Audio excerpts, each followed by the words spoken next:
applique 5 règles pour réduire nos déchets. La première règle, c'est de refuser. Refuser, pour nous, c'est refuser donc le superflu. Car aujourd'hui, dans cette société de consommation, on est la cible de tout un tas de produits promotionnels. Seulement, chaque fois qu'on les accepte, c'est une façon de créer une demande pour en fabriquer plus. Donc, chaque fois qu'on va prendre un sac en plastique dont on n'a pas besoin, ou même un stylo en plastique dans une conférence dont on n'a pas besoin, c'est une façon de dire j'adore les sacs en plastique, j'adore les stylos en plastique, et je vous prie de puiser plus de pétrole pour créer un remplacement, et un remplacement sera créé lorsqu'on en prend un. Donc, on a appris tout simplement à dire non à ces choses-là, à dire non aux babioles promotionnelles, le courrier publicitaire, etc. La deuxième règle, c'est de réduire le nécessaire. Donc c'est là qu'on a adopté un mode de vie simple, on a adopté la simplicité volontaire, le minimalisme, donc on est passé par toute une étape désencombrement. Il faut savoir que le désencombrement permet de remettre sur le marché des biens matériels pour les mettre à profit d'autrui. Lorsqu'on les garde chez soi sans les utiliser, ça sert à personne et c'est quelque part un peu dommage. Lorsqu'on les remet sur le marché, ça encourage le marché de l'occasion et ça permet aux autres de pouvoir profiter de ces produits-là pour qu'ils n'aient pas à acheter neuf, d'ailleurs s'ils les cherchent d'occasion. La troisième règle, c'est la réutilisation. Donc on réutilise en ayant remplacé tout ce qui est jetable par une alternative réutilisable et en achetant d'occasion lorsqu'on a besoin d'acheter un bien matériel. Remplacer tout ce qui est jetable par une alternative réutilisable, ça veut dire qu'on utilise par exemple plus de papier essuie-tout, on a remplacé ça par des torchons, on fait nos courses, on achète nos aliments en vrac et à la coupe, on utilise un kit pour faire notre shopping, c'est des cabas qui sont bien sûr réutilisables, des sacs en tissu, des filets et des bocaux en verre donc pour arrêter les déchets avant même qu'ils arrivent chez nous. La quatrième règle, c'est de recycler. Donc on recycle seulement ce qu'on ne peut pas refuser, réduire ou réutiliser. Donc en fait le mode de vie zéro déchet ne signifie pas recycler plus, il suffit en fait recycler moins grâce à la prévention des déchets aux 3 premières règles. La dernière règle, c'est donc de composter. Donc aujourd'hui on composte le reste. On ne composte pas juste des épluchures de fruits et légumes, mais on composte aussi les balayures, les moumoutes du sèche-linge si je veux l'utiliser.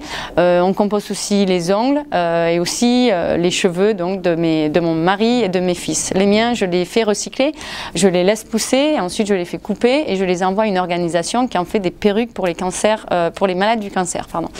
Voilà, les 5 règles. Le mode de vie zéro déchet ne prend pas plus de temps, au contraire il en économise énormément grâce à la simplicité volontaire, au minimalisme. La simplicité volontaire, elle n'est pas là pour vous compliquer la vie, au contraire pour vous la simplifier. Le moins vous avez à ranger, à nettoyer, à maintenir, à réparer, etc. Mais aussi les gens, je crois qu'ils s'imaginent lorsqu'ils entendent parler du mode de vie zéro déchet que je passe mes journées à fabriquer tout un tas de trucs. Ce n'est pas du tout le cas. En fait, je ne fabrique que mes cosmétiques puisque c'est vraiment la seule chose que je ne peux pas trouver en vrac. Et ensuite, oui, je prépare un spray pour nettoyer la maison, mais tout ce que c'est en fait, c'est que c'est du vinaigre blanc et de l'eau. J'appelle pas vraiment ça une fabrication. D'ailleurs aussi sur mes joues, je mets de la poudre de cacao. Il n'y a pas de fabrication non plus, c'est tout simplement la poudre de cacao pure qui va directement sur les joues. Donc en fait, il y a très peu de fabrication dans le peu de choses que je choisis de faire. Toutes nos garde-robes rentrent, chacune de nos garde-robes rentre dans un bagage à main. Donc dans mon cas, je me suis désencombrée du superflu. Il faut savoir que dans une garde-robe normale, on n'utilise que 20% de ses habits. Les autres 80%, on les garde au cas où, pour différentes raisons.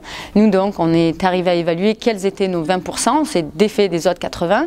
Donc dans mon cas, j'ai un short, 2 jupes, 2 pantalons, 2 robes, 5 paires de chaussures, 3 vestes, 3 pulls. Et tout ça donc rentre dans un bagage à main, ce qui fait que lorsque je veux partir en vacances, j'ai pas de décision à prendre, je peux tout prendre. Pour nous, en fait, ce qui rend la vie dans la maison, c'est les gens. On n'a pas besoin de biens matériels pour vraiment ajouter de la vie dans un lieu. C'est pour moi les relations humaines, les relations amicales, c'est les sourires, les conversations intimes, etc. qui donnent de la vie à un foyer. On n'a pas nécessairement d'avoir des murs pleins pour ajouter de la vie. Au contraire, moi je trouve que justement si on a des murs pleins de peinture, peut-être qu'on va les voir les premiers jours, mais ensuite on s'y habitue et puis on ne les voit plus. Donc aujourd'hui, disons sur les murs, j'ai fait un grand mural et ensuite, une fois tous les 2 ans, je les change parce qu'au bout d'un moment, on ne le voit plus. Le mode de vie zéro déchet n'est pas courant en France, comme il ne l'est pas ailleurs non plus, mais au contraire, il est en train donc de monter en flèche. D'ailleurs, j'estime que c'est en France que j'ai remarqué qu'il y a le plus d'engouement pour ce mode de vie. Grâce à mon livre et au blog, il y a des milliers de personnes à travers le monde qui ont adopté ce mode de vie, pas seulement en ville, mais aussi dans les milieux ruraux.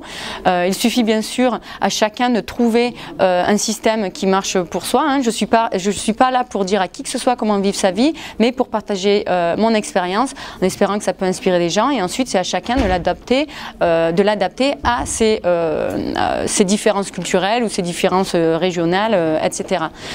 Donc lorsqu'on habite en ville, peut-être qu'on va pouvoir trouver des petites épiceries de vrac, mais en campagne, il y a d'autres avantages. Il peut y avoir des producteurs locaux, des petits stands, il y a les marchés de producteurs, il peut y avoir, moi dans la campagne, j'ai pu trouver une chèvrerie où j'ai acheté du lait, qui m'a été rempli dans une bouteille.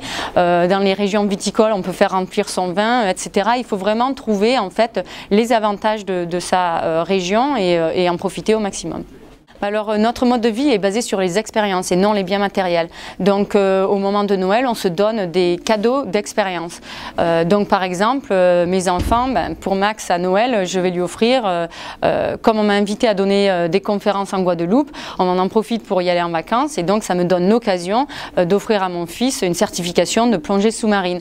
À mon autre fils, on va aller faire du parasailing, ou non, on appelle ça du parachute ascensionnel. Partout en fait pour les fêtes de Noël, du fait qu'on vit un mode de vie très simple et que toutes nos garde-robes rentrent dans un bagage à main, chaque fois qu'on veut partir, ne serait-ce qu'un week-end, une semaine ou même un mois, tout ce qui reste à faire, c'est de mettre nos garde-robes dans la valise, on la ferme, on sort de la maison, ensuite il y a un service qui vient nettoyer la maison et ensuite des locataires qui viennent et qui nous payent nos vacances. Donc chaque période de Noël, donc on part en vacances quelque part, et donc cette année c'est la Guadeloupe, et justement ça donne l'opportunité en fait à chaque fois qu'on va dans un endroit différent aux grands-parents d'offrir aux enfants une activité dans ces lieux-là. Donc une année par exemple on était au Costa Rica, ils nous ont offert une sortie en plongée, une autre année c'était au Mexique, les enfants, on a fait des tours dans la jungle, l'année dernière on a passé la nuit dans un hôtel sous l'eau, il y a tout un tas de choses qu'on peut faire qui sont tout simplement basées sur les expériences. Le mode de vie zéro déchet, comme j'ai dit, il est basé sur 5 règles. La première, c'est de refuser. Donc si vous cherchez à vous lancer, tout simplement réfléchissez à 2 fois la prochaine fois qu'on essaye de vous donner quelque chose. Est-ce que vous en avez vraiment besoin? Réfléchissez à 2 fois avant de le prendre, parce que si vous le prenez, vous allez créer une demande d'en fabriquer plus, mais aussi si vous le prenez, ça va finir par vous désencombrer et ça va devenir ensuite un déchet pour vous.